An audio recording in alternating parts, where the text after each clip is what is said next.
Well, you're seeing growth in some of these important areas, but you're also growing organically because you are emphasizing fee-based businesses in part of the business. Let's talk about that. I'm talking about capital markets businesses, investment bankers, wealth management fees. How important is that in terms of growth, the growth picture, and are we expecting to see the fee businesses keep moving up? Yeah, I think they will. So our largest fee business is our wealth investment management business.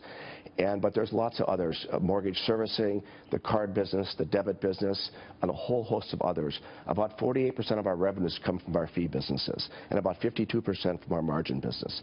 Now, if we start to get an expansion or a backup in rates, we'll start to see our margin expand, and we'll have more there. But I still think the core business in the fee businesses will continue to grow. You mentioned energy a moment ago because people are going to start seeing those savings and spending that money, we hope, because oil, even this morning, it's down 2% to below 40.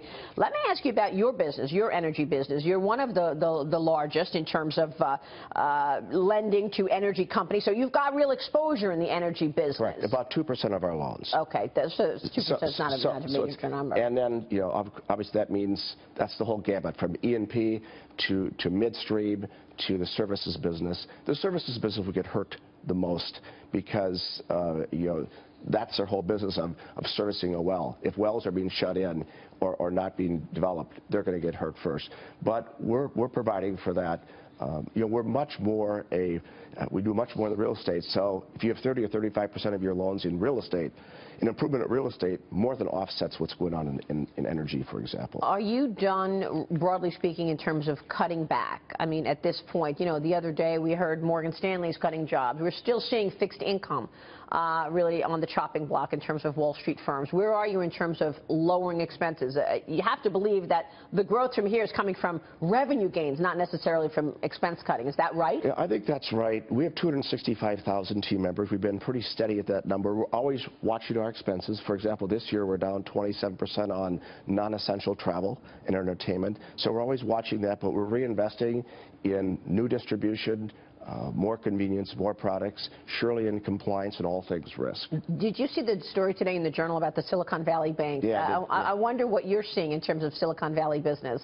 That bank is obviously benefiting from the Mark Andreessens of the world and the innovation going on in Silicon Valley. That's your neck of the woods. Sure, and they're a good bank, they're a good competitor, and that's part of the magic of the United States. We have 6,400 banks. They're all important to the ecosystem. Are you still seeing the kind of vibrancy in that area of the business? I'm talking small business, I'm talking technology. There's no question the Bay Area is an ecosystem unto itself. There's a lot of activity there, a lot of exciting things going on. And then I wanted to ask you about the marketplace lenders, the online marketplace, because we're seeing an emergence of these new relationships between the traditional banks and these online guys who are coming up in the world, like an On Deck, which of course JP Morgan is in partnership with. Is this a competitive situation, or is this potential partnership for you with these online marketplace lenders? Yes. Yes and yes. Yes, yes. They're part partner and part predator. In fact, I think they're actually good for the industry. They help up our game. There's some things that they can do better than we can do. There's some things that we do better than they do. But let's see how this works through a whole cycle. In terms of the business for you, do you need to up your resources toward? Well, actually, we've been in this business for a long time. Back in 1995, we had a direct product that was unsecured under $100,000 for small businesses. So, but we learn from them. In fact, we invest in some of them. Right, and of course, the whole topic of mobile money keeps coming up, and the question is do you need to shut down branches since things are going in a different way in financial services? So, will we see fewer branches? Well, we've been pretty steady at 6,200. I know you have. And what we like about branches. So you got 6,500 branches? 6,200. Okay. And we've really not been reducing the numbers. Sometimes we will consolidate 2 B locations into 1 A location. But here's the important thing.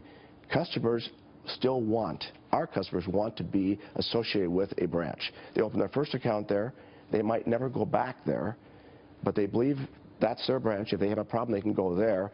And that's where we get a lot of our growth from. Now, someday they might say it's not important. Right. But right now, it's critically important to the overall, the omni-channel we have. Does money become mobile in the next 5 years? It sure looks like it's being, more and more it'll go that way. But not exclusively. There'll always be some phone, some physical location, ATM, all of that is part of that. But mobile is sure changing the way we do business. 26 million of our customers are actively online. 16 million of those are mobile. Does that mean you need to step up, and I know you have been already, in terms of investing in cyber, investing in protecting people's data? All of that. We are putting oceans of What money. does the budget look like for 2016? Big and getting bigger. So you're going to be investing in that? Absolutely. Can you imagine? This is trust. This is the bargain we have with our customer. You can't invest too much in all things cyber and security. John, it's good to have you on the show today. Nice talking with you. Thank you so much. John Stumpf is the Chairman, President, and CEO at Wells Fargo. Don't forget